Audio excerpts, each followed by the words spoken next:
ಬರ ಪರಿಹಾರದ ವಿಚಾರದಲ್ಲಿ ಈಗ ತೀವ್ರವಾಗಿ ತಿಕ್ಕಾಟಕ್ಕೆ ಕಾರಣವಾಗ್ತಾ ಇದೆ.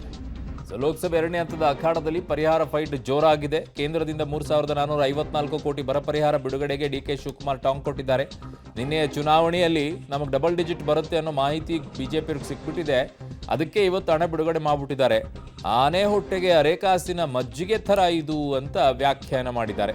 18,000 ಕೋಟಿ ಕೇಳಿದ್ವಿ, 3,000 ಕೋಟಿ ಕೊಟ್ಟಿದ್ದಾರೆ ಅಂತ ಟಾಂಗ್ ಕೊಟ್ಟಿದ್ದಾರೆ ಡಿಕೆ ಶಿವಕುಮಾರ್.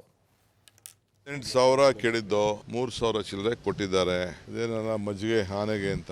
ಸೊ ಅಟ್ಲೀಸ್ಟ್ ನಮ್ಮ ಹೋರಾಟಕ್ಕೆ ಒಂದು ಜಯ ಸಿಕ್ಕಿದೆ. ಆದರೆ ಅವರು ಕೊಡಬೇಕಾದ ಪಾಲು ಸರಿಯಾಗಿ ಕೊಟ್ಟಿಲ್ಲ. ಇದನ್ನು ಹೋರಾಟ ಮುಂದುವರಿಸ್ತೇವೆ. ಈಗ BJP ನಾನು ಕೇಳ್ಕೊಳ್ತೀನಿ, ಈ ಬರಗಾಲದಲ್ಲಿ ಏನು ನಿಮ್ಗೆ ರಾಜಕೀಯದ ಮಾಡೋದು ಬೇಡ, ಈ ರಾಜ್ಯಕ್ಕಾಗಿದ್ದ ಅನ್ಯಾಯನ ಸರಿಪಡಿಸಿ ಅಂತ ಹೇಳಿ ಎಲ್ಲ ಲೀಡರ್ಗಳಿಗೆ ಈ ನಮ್ಮ ಹಕ್ಕಿಗೋಸ್ಕರ ನಾವು ಹೋರಾಟ ಮಾಡ್ತಾ ಇದ್ದೀವಿ. ನ್ಯಾಯ ನಮ್ಗೆ ಸಿಗಲೇಬೇಕು. ಎಲ್ಲ BJP ನಾಯಕರುಗಳು ನಿಮಗೆ ಈ ರಾಜ್ಯದ ಅಭಿಮಾನ ಇತ್ತು ಅಂದರೆ ಒಕ್ಕೂರ್ಲಿಂದ ನಿಮ್ಮ ನಾಯಕರ ಮುಂದೆ ಇದನ್ನು ಪ್ರತಿಪಾದನೆ ಮಾಡಿ. ಅದಕ್ಕೆ ಎಲ್ಲ ಗೊತ್ತಾಗಿದೆ, ಅವ್ರಿಗೆ ಜನ ಭಾಳ ವಿರುದ್ಧವಾಗಿದ್ದಾರೆ ಅಂತ, ಅದಕ್ಕೆ ಈ ರೀತಿ ಮಾಡಿದ್ದಾರೆ. ಈಗಾರು ಮುಂದಕ್ಕೆ ಸರಿ ಮಾಡ್ಕೊಳ್ಬೇಕು. ಬಟ್ ಈಗ ಮಾಡಿರೋದು ನಮಗೆ ಸಾಲದು. ಅಟ್ಲೀಸ್ಟ್ ಒಂದು 15,000 ಕೋಟಿಯಾರು ಕೊಡಬೇಕಾಯ್ತು ಅವರು. ಬಿಜೆಪಿ ಸೋಲಿನ ಭಯದಿಂದ ಬರ ಪರಿಹಾರ ಬಿಡುಗಡೆ ಮಾಡಿದೆ ಅನ್ನುವಂಥ ಡಿಕೆ ಶಿವಕುಮಾರ್ ಅವರ ವ್ಯಾಖ್ಯಾನಕ್ಕೆ ವಿಪಕ್ಷ ನಾಯಕ ಆರ್ ಅಶೋಕ್ ಅವರು ಕೂಡ ಟಕ್ಕರ್ ಕೊಟ್ಟಿದ್ದಾರೆ. ಡಿಕೆ ಶಿವಕುಮಾರ್ ಅವರಿಗೆ ಸಹೋದರ ಸೋತಿರುವಂತ ಕನಸು ಬಿದ್ದುಬಿಟ್ಟಿದೆ. ಹಾಗಾಗಿ ತಮಿಳುನಾಡಿನಲ್ಲಿ ಹೋಮ ಹವನ ಮಾಡಿಸ್ಬಿಟ್ಟಿದ್ದಾರೆ. ಗೆಲ್ಲೋ ಧೈರ್ಯ ಇಲ್ಲದ ಮೇಲೆ ಹೋಮ ಹವನ ಯಾಕೆ ಮಾಡಿಸ್ಬೇಕು?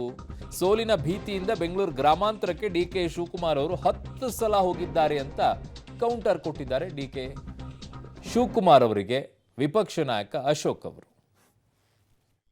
ಡಿ ಕೆ ಶಿವಕುಮಾರ್ ಅವ್ರಿಗೆ ಕನಸು ಬಿದ್ದಿತ್ತಂತೆ. ಒಂದು 15 ದಿನದಿಂದ ಅವ್ರ ತಮ್ಮ ಸೋತೋದಂಗೆ ಕನಸು ಬಿದ್ದುಬಿಟ್ಟಿತ್ತು.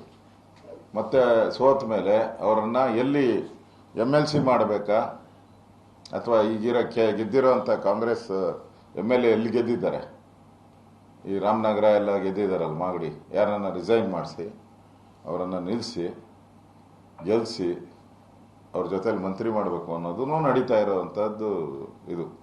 ಅದರಿಂದನೇ ಅವರು ದೇವಸ್ಥಾನಗಳಿಗೆ ಹೋಗ್ತಾ ಇದ್ದಾರೆ. ಅಲ್ಲಿ ಹೋಗಿ ತಮಿಳ್ನಾಡಲ್ಲಿ ಯಾಕೆ ಹೋಮ ಮಾಡಿಸ್ಬೇಕಾಯ್ತು? ಸೋಲಿನ ಭಯ ಇಲ್ಲ ಅಂದಿದ್ರೆ